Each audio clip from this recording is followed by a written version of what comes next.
Attention, cette vidéo contient des spoilers de Fire Emblem Awakening, The Binding Blade et la totalité de la trilogie originale Metroid Prime. Je recommande d'y avoir joué avant, mais par sécurité, j'ai mis des timecodes au début des chapitres appropriés pour vous les faire passer si vous êtes quand même intéressé par les attaques et les passages dénués de spoilers.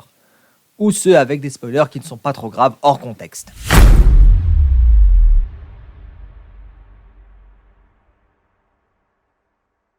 Il y a plus de 2 ans, j'ai enfin eu l'occasion de reprendre à un rythme plus régulier Super Smash Bros Delirium. L'épisode qui lança cette reprise était consacré à 3 des 7 combattants Echo de Ultimate et les rendre plus uniques, voire faire d'eux leurs propres combattants tout court. Les 4 derniers, j'ai eu besoin de temps et de me renseigner à cause de mon manque de connaissances sur leurs séries respectives. Et aujourd'hui, il est enfin temps de finir le travail.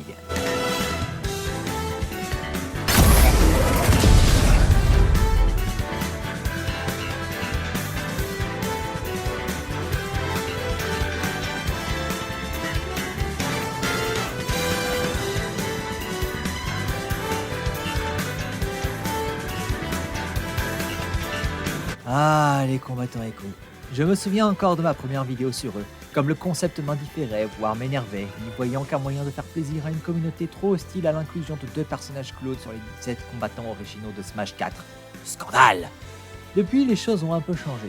J'ai commencé à me réconcilier avec le concept en me rendant compte qu'aller à fond pouvait apporter des résultats intéressants. Mais je reste toujours blasé. Ils étaient à peine 2 et si ça permet d'économiser du temps et de l'énergie, je suis pour. C'est idiot de s'énerver sur la présence de Claude en soi. Par contre, c'est vrai que les équipes de Smash ont parfois du mal, avec tout ce qu'ils doivent faire, à rendre les clones attrayants.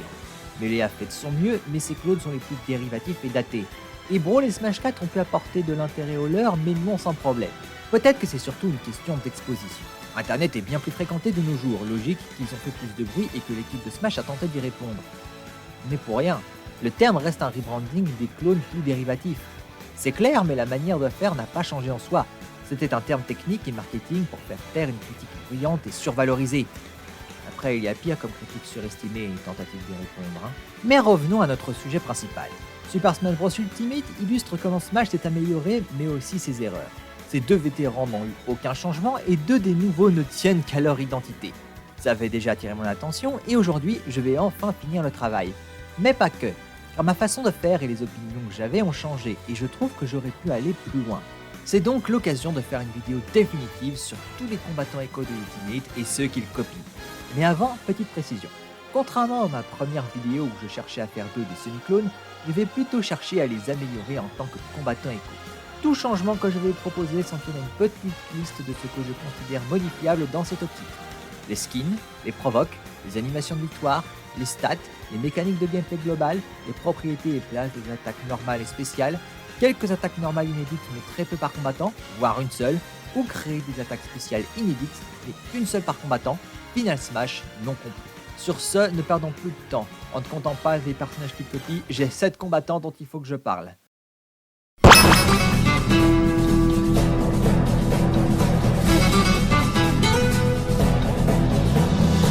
Pete Maléfique, ou type pour les intimes et le fainéant que je suis.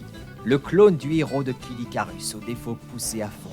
Créé par la déesse Pandore pour la servir elle et les forces des enfers, le côté fonceur de Pete a tellement été exacerbé que Type est trop rebelle pour eux. Il est alors devenu un électron libre dont le seul but est de prouver qu'il est le meilleur. Et c'est tout. Pete est tellement pur que c'est le pire que Type puisse être. Ah là là, les Edgelords ne sont vraiment plus ce qu'ils étaient. Tant mieux. Aucune surprise à ce qu'il soit un combattant Echo. Même Pricing le rend identique à Pete dans le seul chapitre où il est jouable, par défaut. Maintenant, regardons de plus près. Comme presque tous les autres, il a exactement les mêmes stats et attaques que le combattant qu'il copie. Quant à ses attaques spéciales, 2 sont identiques tandis que les 2 autres sont similaires mais suffisamment différentes. Il a aussi son propre Final Smash. Comment l'améliorer maintenant ? Eh bien, suivons ma liste dans l'ordre. Niveau stats, c'est très simple, il n'y a aucun changement à faire en soi. Pourquoi ? Eh bien, comme Type est littéralement un clone de Pete, il est le seul combattant Echo actuel pour qui c'est logique que ses stats soient les mêmes. Tout changement qu'il recevrait, Pete devrait également en bénéficier. Ses attaques spéciales changées sont plus fortes, mais premièrement, ses flèches n'ont plus la même flexibilité, devenant plus classiques, et deuxièmement, son attaque spéciale côté est plus lent et le rend plus vulnérable pour revenir sur le stage.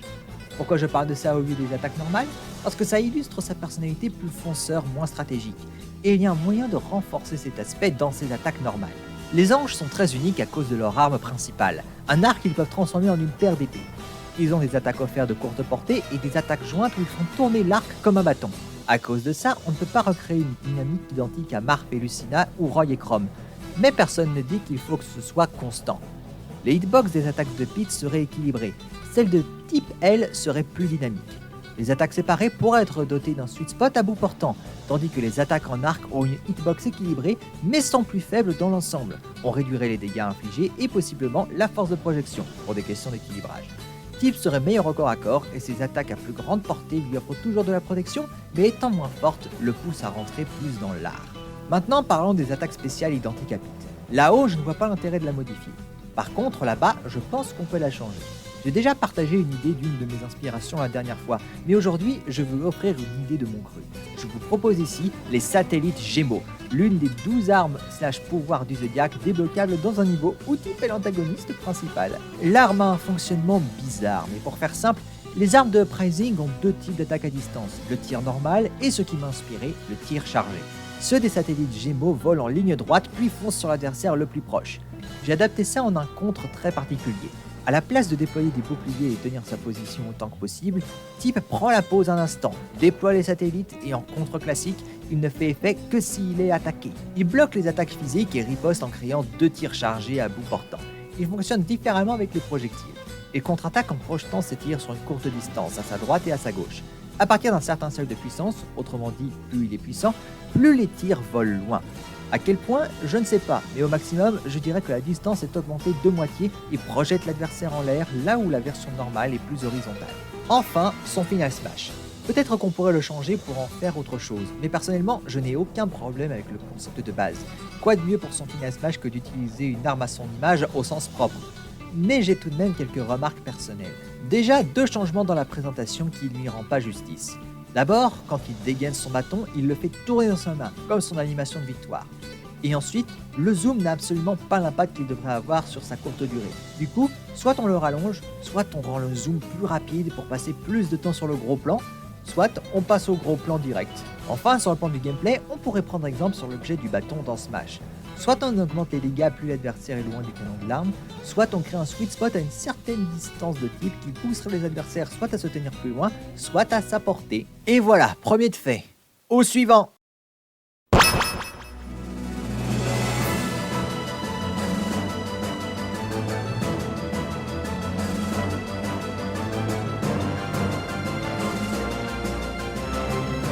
Lucina, la guerrière venue d'un autre futur, détruite par un dragon maléfique ressuscité, Grima.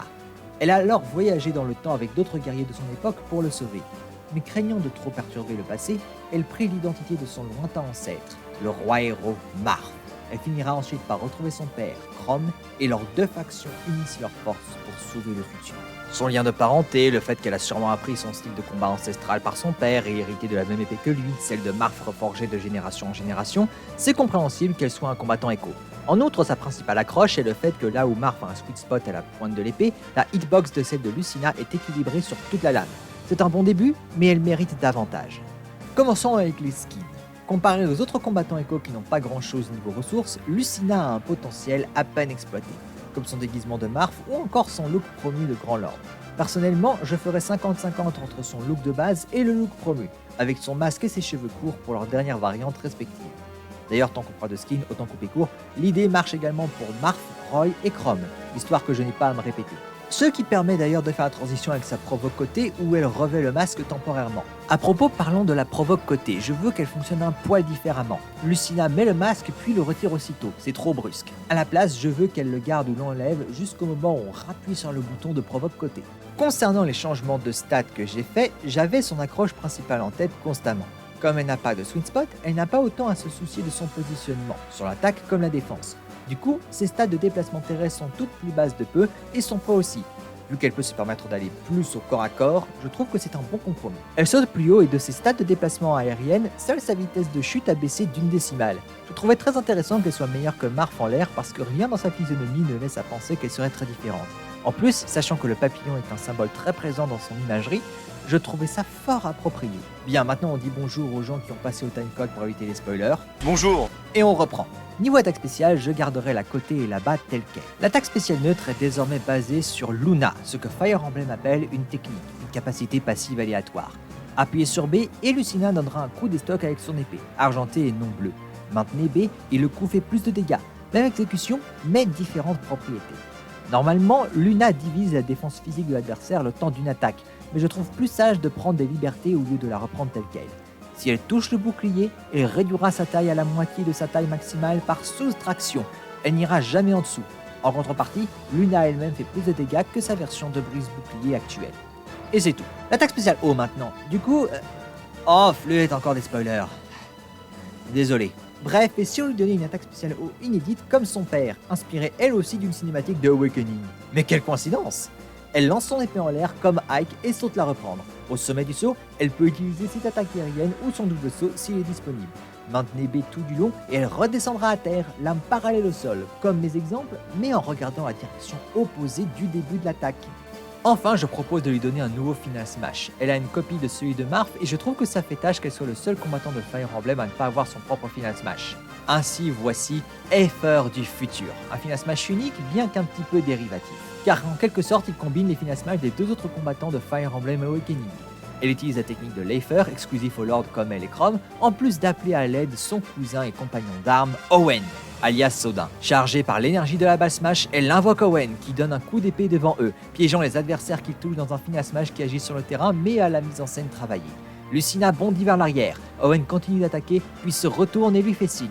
Lucina active Aether et fonce donner le coup de grâce à ses adversaires. Après l'attaque, Owen s'en va et Lucina reprend le combat. D'ailleurs, j'utilise Owen, mais dans le fond, pourquoi ne pas utiliser Chrome et Robin également s'ils ne sont pas présents sur le stage pour leur pomme? Voire ils remplacent Owen en combat en équipe. Et dans le même temps, Lucina pourrait avoir une animation de victoire à la d'arène où elle pose avec Owen ou peu importe quel personnage l'a aidé pour son Final Smash. Personnellement, je trouve pas ça bête. Bien, 2 sur les 3 du premier épisode sont faits, traitons de la dernière.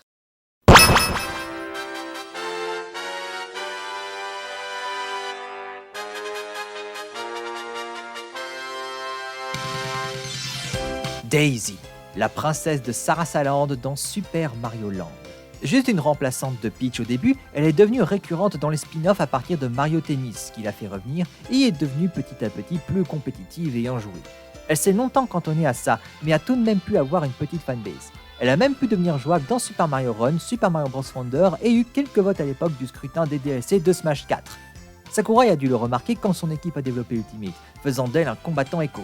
Daisy restant assez mineure, je crois que ça ne gênera personne qu'elle demeure ainsi un petit moment. Cela dit, elle a quand même été malchanceuse, car elle est l'une des 2 combattants écho les moins uniques d'Ultimate. Même stats, même mécanique de gameplay, même attaque spéciale, le même Final Smash tout nul, bref, elle mérite mieux que ça. Et je vais m'y atteler. De mon mieux. On commence avec le changement le plus évident à faire qui la concerne, à savoir la mécanique du flottement. Daisy a directement hérité de la mécanique de Peach inspirée par le Super Mario Bros 2 occidental, un reskin de Doki Doki Panic. Mécanique qu'elle n'a jamais utilisée, du coup ça me semble logique qu'on la lui retire. Ce qui n'est pas rien, une mécanique de mouvement, c'est plus qu'un sweet spot. Donc en toute logique, changement suivant, ses stats ont été ajustés pour compenser ce manque. Elle a de meilleurs stats de déplacement terrestre, elle a une meilleure vitesse aérienne et ses sauts sont également plus hauts. Son accélération aérienne est plus basse, cela dit, collant ainsi au fait qu'elle est parfois montrée comme plus athlétique, mais s'emportant facilement. Maintenant, j'aimerais parler des attaques Smash. Pas pour proposer un changement, je n'en ai aucun, mais pour aborder un sujet qui commence à mettre en évidence les limites de Mega Inline. À cause de son lien au Mario Sport, beaucoup proposent de remplacer la poile de son attaque Smash côté par une batte de baseball, dans le but de lui donner quelque chose de plus unique. J'ai jamais tant accroché que ça à l'idée, peut-être parce que je n'ai aucune attache particulière avec ces jeux et qu'ils sont relativement rares. Mais une raison que je peux identifier, l'animation de l'attaque Smash côté avec la batte. Je trouve que ça ne colle pas du tout et il faudrait soit changer les hitbox des attaques, ce que je ne peux pas faire dans le cadre de Mega Line, soit utiliser un tout autre outil. Dans mon premier jeu, j'avais utilisé un bâton de majorette. Je ne suis plus trop fan de l'idée. Du coup, pour le coup, je la laisse tranquille. Un autre jour, peut-être. En revanche, il y a un autre aspect qui a drastiquement changé. Daisy ne sera plus accompagnée par des Toads, mais par des sujets issus de Sarasaland. Par exemple, pour sa saisie et ses lancers, elle est désormais accompagnée par un Pyompi. Ses lancers haut et bas sont identiques mécaniquement mais différents visuellement, et le lancer avant est le seul à être original où le pion pi saute et donne un coup de pied dans la tête de l'adversaire. Sans transition, on va parler des attaques spéciales. On va aborder chacune d'elles par ordre croissant de changements que je leur ai apporté. Son attaque spéciale côté est tout bonnement inchangée. Suivant, attaque spéciale haut. Comme Wonder est le premier jeu majeur depuis sa création où elle joue un rôle, je trouve logique qu'on retrouve son influence. À la place d'un parasol, elle utilise une des fleurs hélico du royaume des fleurs. Elle s'envole et au sommet de l'ascension, elle redescend très lentement, portée par la fleur. Orientez le joystick sur les côtés pour la déplacer, vers le bas pour la faire reprendre sa vitesse de chute normale. Elle a cependant deux différences majeures avec celle de Peach. Le coup n'entraîne plus l'adversaire avec elle, et si elle a toujours son double saut disponible, appuyez et vous pouvez relâcher la fleur n'importe quand. Attention par contre, ça vous laisse en chute libre. Le contre de son attaque spéciale neutre serait désormais son attaque spéciale bas, et comme je l'ai dit plus tôt, elle n'est plus accompagnée par un Toad, mais par un Gao. L'exécution est la même, appuyez et elle sera alors protégée par un Gao. S'ils se font attaquer, le coup est bloqué et le Gao contre-attaque en crachant du feu. Et donc, pour combler le vide de l'attaque spéciale neutre, j'en propose une totalement inédite. Voici la Super Boule, inspirée par le principal power-up de Super Mario Land qui permet de lancer des balles rebondissantes. Daisy lancerait une boule qui rebondit comme une folle contre les parois en ligne droite. Au sol, au lieu de faire comme Mario, la balle rebondira directement vers le haut sans redescendre. Dans le vide, elle plonge en diagonale. Enfin, son final smash. Je ne l'aime pas. Je ne l'aimais déjà pas chez Peach, alors je n'ai aucun doute que je veux le voir dégager. Mais donc il lui faut un remplaçant. Voyez-vous, le royaume de Daisy est l'union de 4 petits royaumes et chacun de leurs rois sont les boss de Super Mario Land, parce qu'ils se sont fait laver le cerveau, passons. Et ça m'a donné l'idée parfaite. Voici les régents de Sarasaland. C'est un final smash cinématique. Chargé par l'énergie de la balle smash, Daisy invoque le Sky Pop, un avion que Mario contrôle dans une séquence de shoot 'em up à la fin du jeu, et elle fonce droit devant elle. Si elle touche quelqu'un, une cinématique se déclenche. Une cinématique dans laquelle Daisy et les autres rois de Sarasaland bombardent l'ennemi le temps de l'attaque. Une fois la cinématique finie, les adversaires se font envoyer voler, et le combat reprend. Et voilà. C'était peut-être les 3 premiers combattants Echo à nouveau, mais quand on revient sur un sujet après si longtemps qu'on a changé d'opinion, je trouve qu'il vaut mieux tout reprendre à zéro au lieu de bâcler des sujets de conversation, même si je les ai déjà abordés. Je vais enfin pouvoir parler des 4 combattants Echo restants et ces derniers amènent des problèmes très intéressants. Car étrangement, là où les changements pour type Lucina et Daisy se suffisent en eux-mêmes, ceux de Richter, Chrome, Samus Sombre et Ken sont quant à eux intrinsèquement liés aux combattants dont ils sont les échos, et chacun d'une manière différente. Je vais donc aussi beaucoup parler de Simon, Roy, Samus et Ryu, pour bien expliciter mon propos. À partir de maintenant, parlons des personnages dans l'ordre inversement chronologique de leur révélation.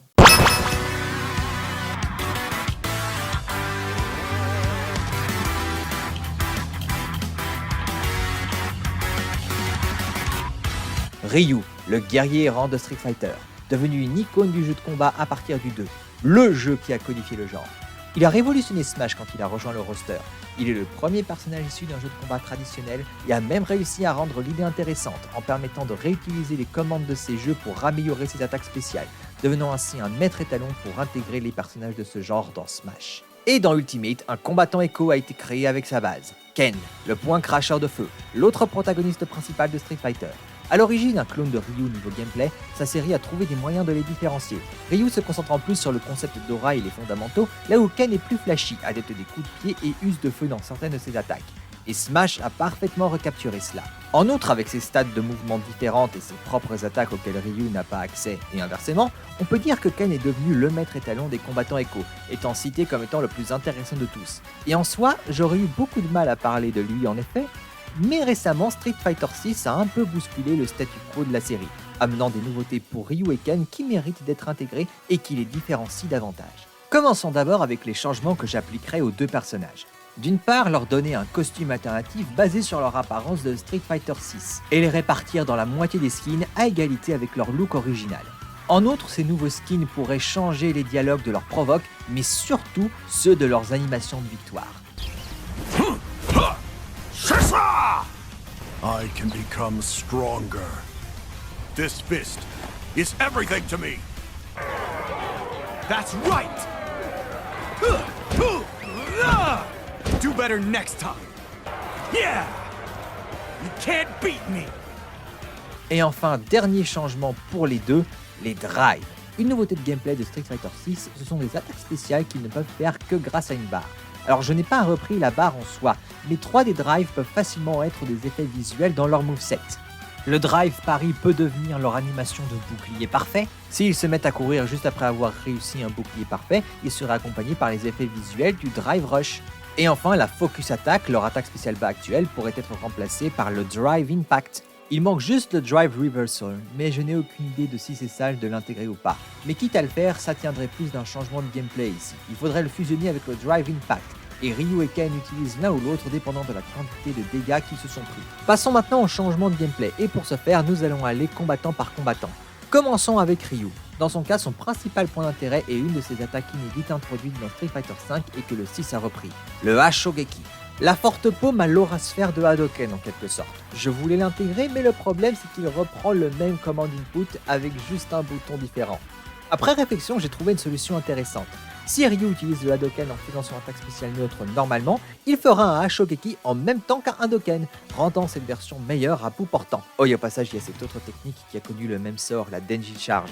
Je l'aime bien, mais je ne peux pas l'intégrer en tant qu'attaque spéciale, du coup j'en ferai une provoque personnellement. Et enfin, parlons de ses Final Smash. Et oui, au pluriel, car Ryu et Ken aussi ont plusieurs Final Smash. Ils en ont 2 dépendant de leur proximité à leur adversaire.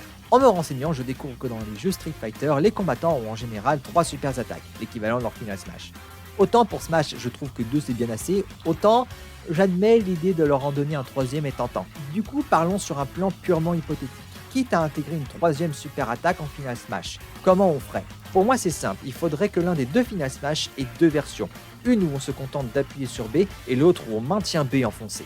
Chez Ryu, cela concernerait ses Final Smash de loin. En se contentant d'appuyer sur B, il utilisera le Shinku Hadoken, mais en maintenant B enfoncé, il utilisera le Shinku Hashogeki en même temps, assurant que les adversaires se prennent alors le Shinku Hadoken. Maintenant, laissons enfin le projecteur à un combattant Echo avec Ken.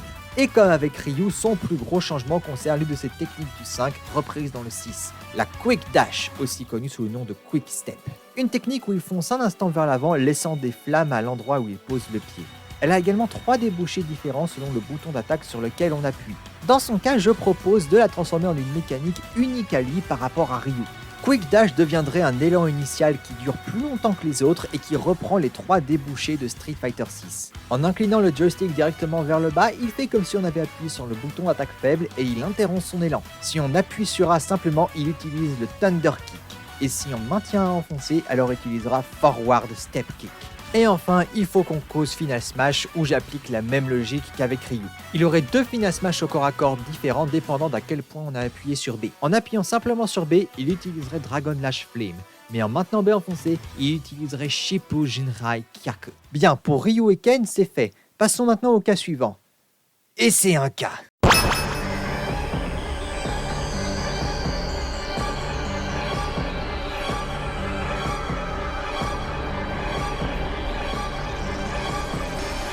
Samus Sombre, l'antagoniste de la trilogie Metroid Prime originale, et la créature éponyme.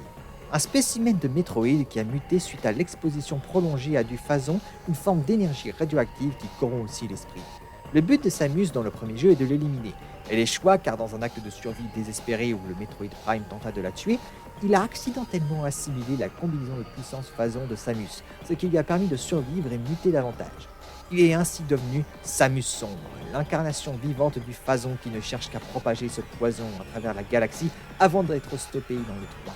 Samus Sombre est le cas le plus compliqué de cette vidéo pour 2 raisons. Raison numéro 1, elle est le combattant Echo de Samus qui, si vous êtes à la page Question Smash, est souvent vu comme l'une des combattants Echo qui a le moins bien vieilli, à plus ou moins raison. Et du coup, tout changement que j'apporterai à elle devrait s'appliquer à Samus Sombre selon mes guidelines pour les combattants Echo. Mais cela soulève également un deuxième problème. Car raison numéro 2, Samus Sombre est le combattant Echo le moins intéressant et de surcroît le moins pertinent conceptuellement. Elle a des stades de déplacement aérienne différentes, ce qui est au moins ça, mais à bien y réfléchir, elle est la seule des 7 pour qui le potentiel est gâché à l'être. Pour la plupart, le titre nous permet de savoir à quoi s'en tenir avec eux, et ils peuvent être vus comme un bonus sympathique. Mais non seulement personne ne reproche à Metroid de prendre trop de place dans Smash, ce choix dans son cas ne s'est fait que pour des raisons techniques parce qu'elle a la même combinaison. En vrai, elle n'est qu'un clone au sens large du terme, elle est un animal, une arme biologique qui a muté en la personnification d'une énergie radioactive. Il y a du sens à ce qu'elle reprenne quelques attaques, mais elle fonctionnerait beaucoup mieux en tant que semi-clone. Autant dire que je regrette mon changement de guideline. Quand le jour viendra où je parlerai enfin des combattants de Super Smash Bros Ultimate dans la rubrique chipotage de mon émission, vous pouvez être sûr que je parlerai de Samus Sombre pour la retravailler en tant que semi-clone. Mais pour l'heure, pas d'écart. Dans cette vidéo, je parlerai d'elle en tant que combattant Echo. Niveau esthétique, elle a déjà tout ce qu'il faut, alors passons directement au gameplay. Pour les attaques normales déjà, encore une fois, tout changement que je leur apporterai ne se font que par rapport à Samus, rien d'inédit. Après inspection, il n'y en a littéralement qu'une à laquelle je peux appliquer ces changements, à savoir son attaque smash bas. Samus Sombre va garder la même, mais on va profiter de sa capacité de se dédoubler. Un dédoublement physique qui plus est. Ainsi elle se duplique et les deux Samus Sombres font le même coup de pied autour d'elle à ras du sol. Mais parce qu'elles sont deux, l'attaque a deux hitbox simultanés qui en plus ont plus de portée que la normale. Mais ça vient avec un petit problème, l'attaque a un sweet spot au bout du pied, à bout portant l'attaque fait moins mal. Heureusement les attaques spéciales sont là pour rattraper le coup, car elles viennent ici avec une nouvelle mécanique de gameplay que je propose de donner à Dark Samus aussi bien en tant que combattant Echo qu'en tant que semi-clone. Et encore une fois, on va rester sur l'angle du combattant Echo ici. Je vous présente la barre de Phazon. Le Phazon est radioactif mais peut grandement augmenter les capacités d'une personne qui s'y expose. On appelle ça l'hypermode. Et Samus a l'occasion d'utiliser cela dans Metroid Prime 3. Mais non sans problème, elle est souvent obligée de faire une vidange. Et justement, Samus Sombre tirant ses pouvoirs du Phazon sans les problèmes, elle pourrait reprendre cela à son avantage. À côté de son portrait en bas de l'écran, Samus Sombre aurait une barre de Phazon. Vide au début, elle se remplit avec le temps. Et Samus Sombre n'a aucun moyen de la remplir elle-même. Cette ressource l'aide à améliorer ses attaques spéciales. Pas d'inquiétude, vous aurez toujours accès à elle quoi qu'il arrive, mais il faut attendre que la barre soit remplie jusqu'à un certain point pour avoir les avantages liés aux attaques spéciales. L'idée ici est de montrer que le Phazon fait partie d'elle, c'est sa source d'énergie. Dans l'ordre, son attaque spéciale neutre, renommée en rayon Phazon, se comporterait toujours comme à l'actuel. Appuyez sur B et Samus Sombre chargera un tir. Elle fera feu en rappuyant sur B. La barre de Phazon n'est pas affectée, sauf dans un cas de figure. Si elle utilise un tir chargé à 100% tandis que la barre de Phazon est pleine, le tir devient encore plus puissant qu'à la normale, mais au prix de toute la barre. Les missiles, renommés ici en hypermissiles, restent à peu près les mêmes en exécution. Faites attaque spéciale côté normalement et vous tirez un missile à tête chercheuse. Faites-la comme une attaque smash et vous tirez un hypermissile qui vole tout droit mais bien plus vite. Cela dit, le Phazon joue ici un rôle important.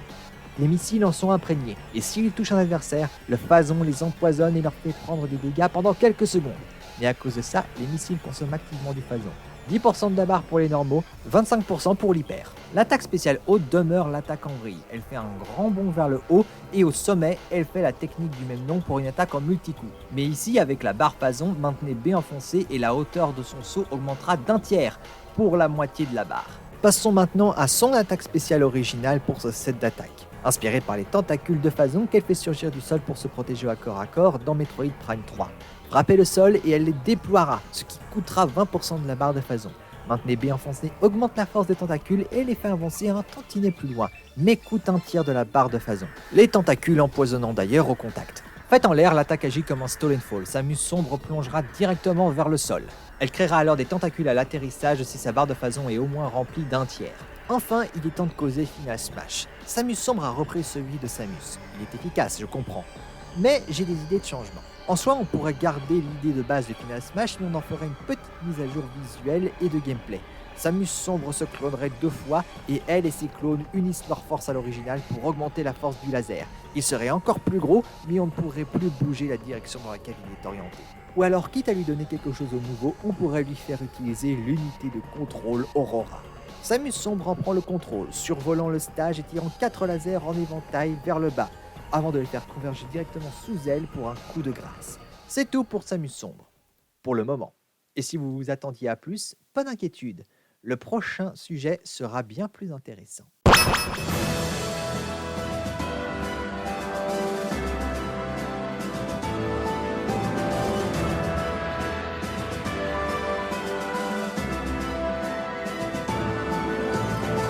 Chrom, le principal protagoniste de Fire Emblem Awakening, lointain descendant de Marth, prince du royaume désormais nommé Iliss, est le chef de la garnison des veilleurs qui assure la sécurité du peuple.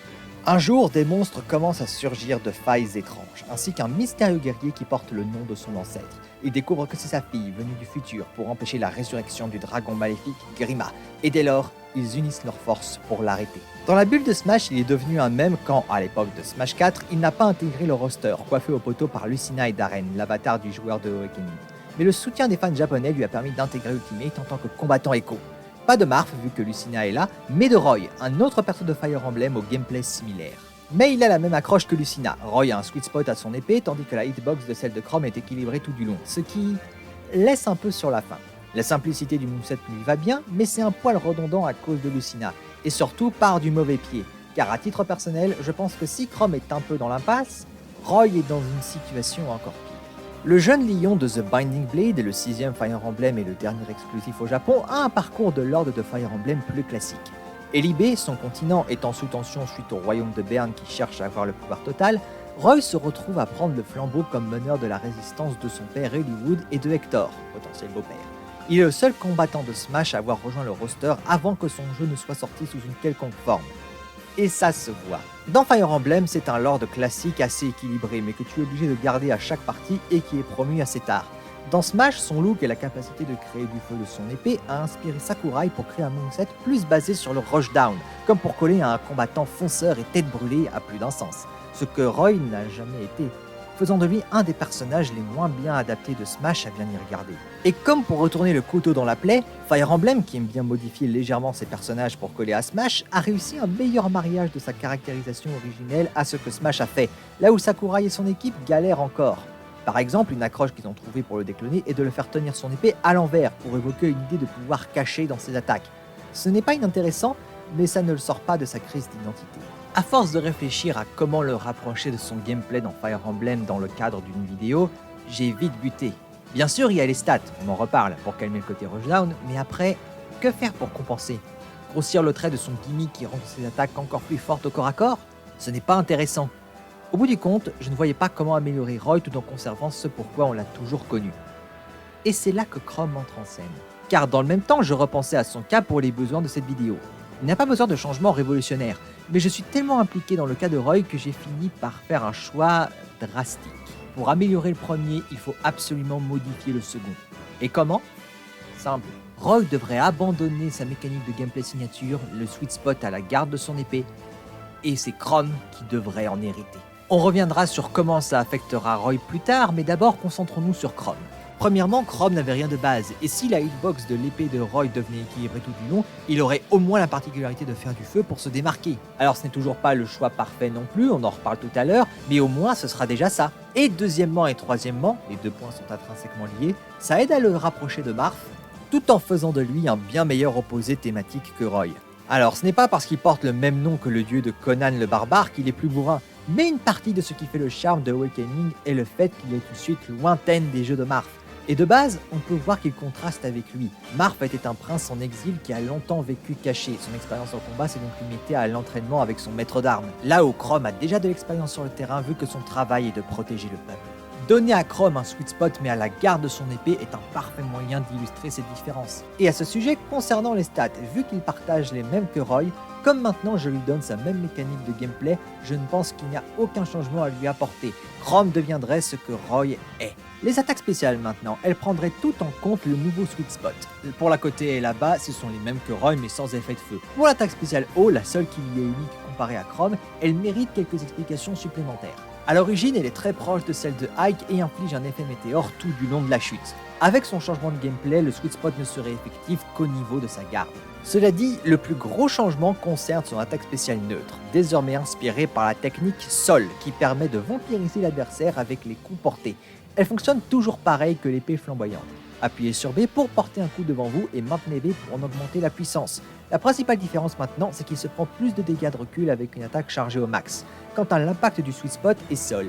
Si Chrom arrive à toucher quelqu'un avec le sweet spot, il se soigne de quelques pourcentages de dégâts, mais s'il y arrive avec un coup chargé au max, il ne se prend aucun dégât de recul.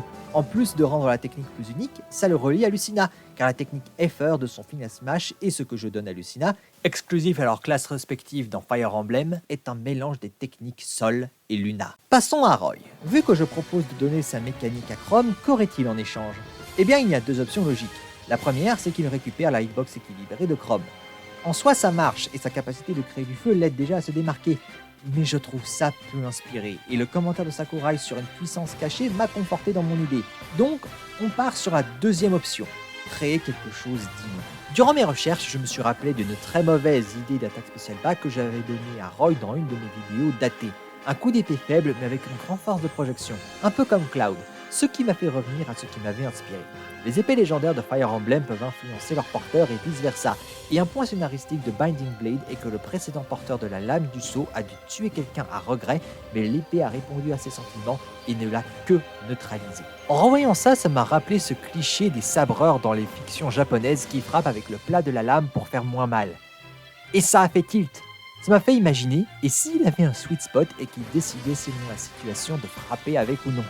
Ainsi, voici ce que je propose comme nouvelle mécanique de gameplay pour Roy, qu'il ait accès aux 3 types de hitbox des combattants de Fire Emblem dérivés de Marth, et tout dépend de l'attaque qu'il utilise. On verra ça en détail dans un instant. Commençons avec ses stats.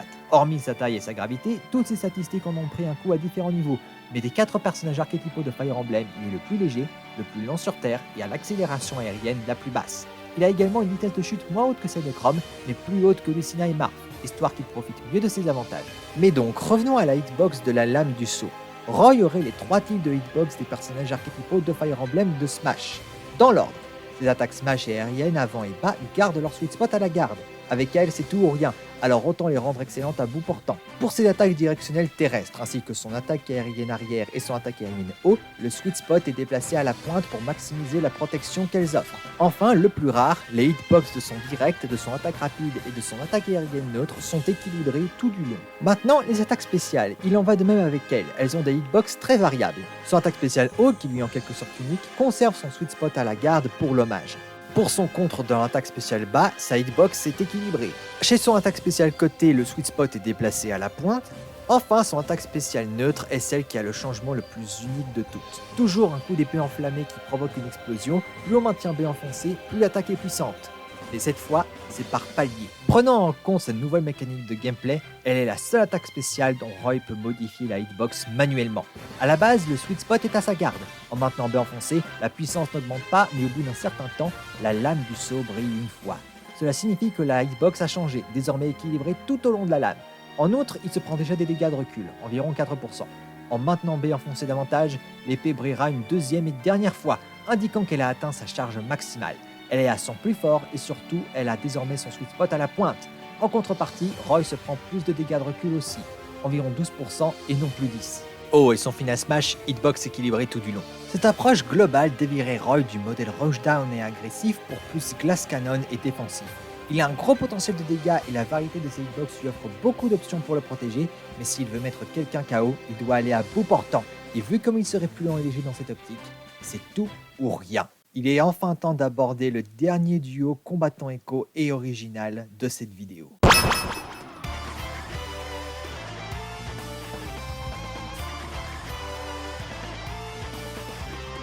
En 1986, même année que Zelda, Metroid et Kid Icarus entre autres, un jeu de plateforme et d'action-aventure nommé Castlevania est sorti sur NES.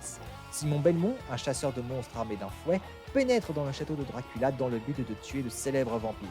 Ce jeu a donné naissance à une série iconique de jeux vidéo et ses futurs opus ont, avec Metroid, codifié les bases d'un nouveau genre nommé le Metroidvania. Mais de nos jours, la série est un peu dans les limbes, sabordée par Konami, leur studio d'origine, qui laisse de plus en plus tomber le développement de jeux maison et un traitement des employés toujours plus en chute libre. On n'a plus de vrais jeux inédits depuis 2014, mais la popularité de la série demeure et grâce au scrutin de Smash 4, Simon a pu faire parler de lui et a suffisamment piqué l'attention de l'équipe de Smash pour l'intégrer dans Ultimate. Mais pas seul. Simon n'est pas le seul protagoniste de la série. On en a eu d'autres, dont différents membres de son clan, de ses ancêtres à ses descendants, ce qui a permis de créer un combattant écho, Richter, un lointain descendant supposément un des derniers à remplir le rôle. Un jeune homme qui, dans son premier jeu, Rondo of Blood, part sauver sa demi-sœur des griffes de Dracula. Très intéressant mais un peu décevant quand on se rend compte qu'il est le combattant écho le moins intéressant avec Daisy. Il n'a littéralement qu'une seule différence, son attaque spéciale bas a un effet d'aura et non de feu, c'est tout. C'est dommage, mais quand je me suis attelé sur leur cas, à bien y regarder, comment les améliorer s'est révélé être très intéressant. Simon a dû être pensé en premier et réutilise des techniques de Richter. Résultat, certains des éléments du gameplay de Simon pourraient s'exprimer différemment et inversement. Sur ce, accrochez-vous, on a beaucoup à aborder. Dans un premier temps, on va les différencier sur le plan esthétique. je propose de changer le design de leurs armes des attaques spéciales. Les croix de Simon ressembleraient à celles du mode d'emploi de Super Castlevania 4 et la hache de Richter aurait un redesign inspiré par Rondo of Blood où elle n'a qu'une lame d'un côté. Différence non seulement esthétique mais qui aide à les différencier concernant quelques changements que j'ai apportés aux attaques spéciales. On en reparle. Et pour finir dans le thème, parlons des skins. Ils s'en sortent très bien de ce côté-là, mais j'aimerais faire une petite mise à jour. Vu qu'on a tout un clan de Belmont, pourquoi ne pas en intégrer plus en tant que skin comme avec le héros ?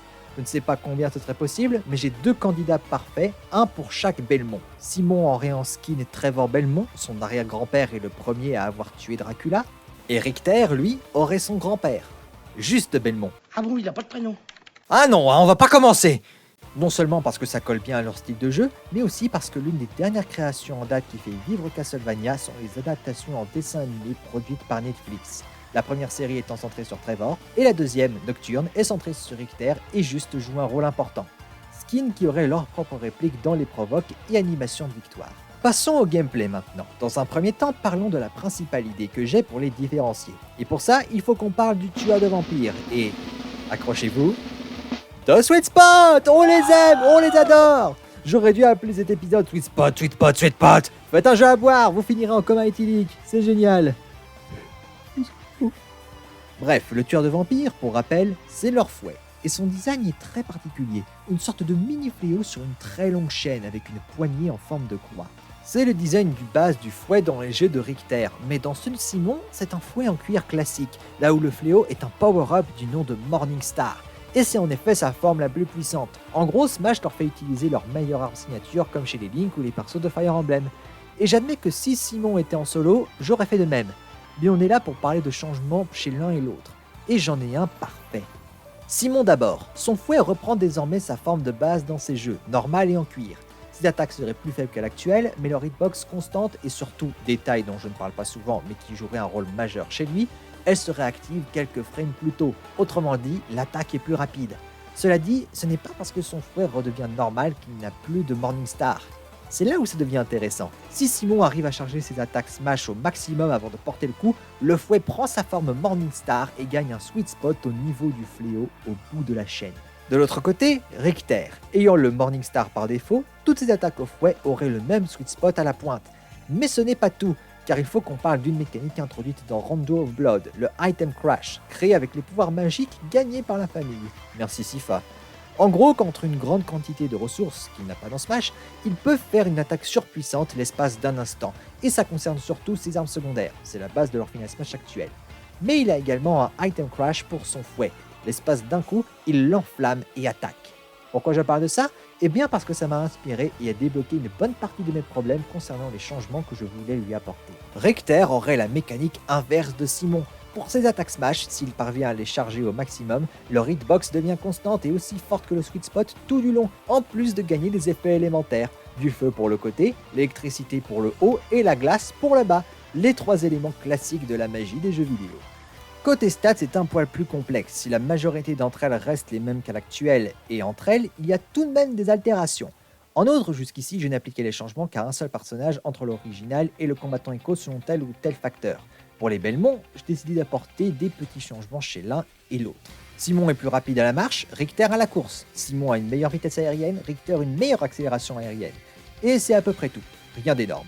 Revenons aux attaques normales. J'ai déjà expliqué pour la hitbox, mais j'ai encore quelques changements à apporter, entre autres aux attaques qui n'utilisent pas de fouet basées sur des techniques de Richter. Ici, les changements ne concernent que Simon. Déjà, son attaque bas en 2 coups, il perd le deuxième où il bondit pour n'être au final plus qu'un simple tacle. Enfin, pour le deuxième changement qui lui est exclusif, son attaque aérienne bas ne le fait plus rebondir sur les adversaires qu'il touche. Si ça ne concerne que lui, c'est non seulement par souci de fidélité, mais également pour évoquer l'idée d'une évolution des techniques des Belmont parfaite par Richter. Pour en finir pour de bon avec les attaques normales, j'ai une proposition pour les 2 Belmont.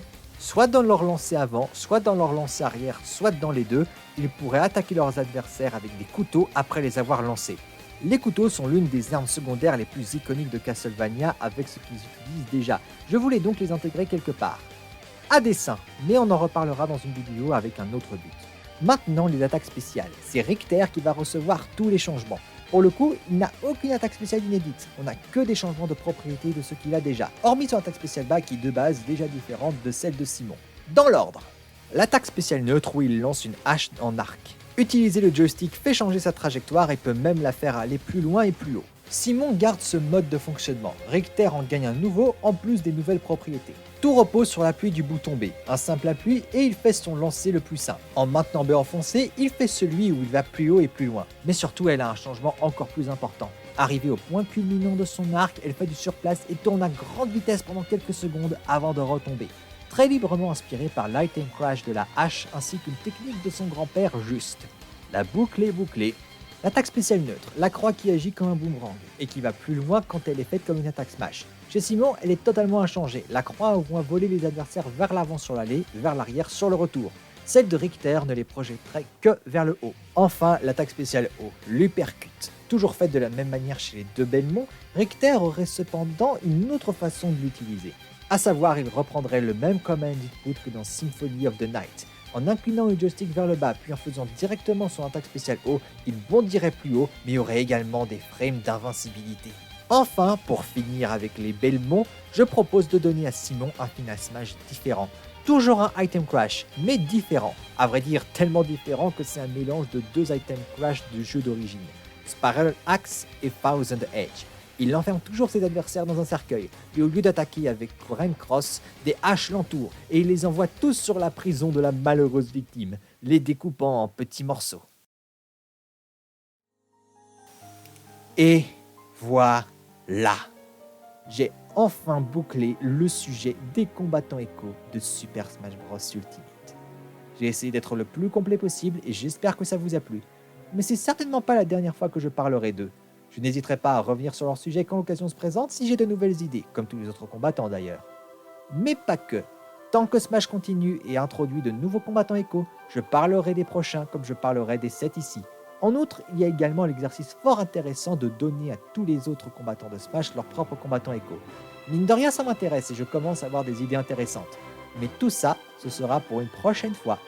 Pour l'heure, je vous laisse. Merci d'avoir regardé cette vidéo. Si elle vous a plu, n'hésitez pas à mettre un like, un commentaire gentil ou une critique constructive à faire, la section commentaires est ouverte. Si mon futur contenu vous intéresse, n'oubliez pas de vous abonner et d'activer la cloche. Vous pouvez également me retrouver sur les autres réseaux sociaux affichés à l'écran. Quant à moi, je vous donne rendez-vous pour la fin du mois de juin, pour un bilan de la saison et également parler un peu du futur de ma chaîne. À la prochaine!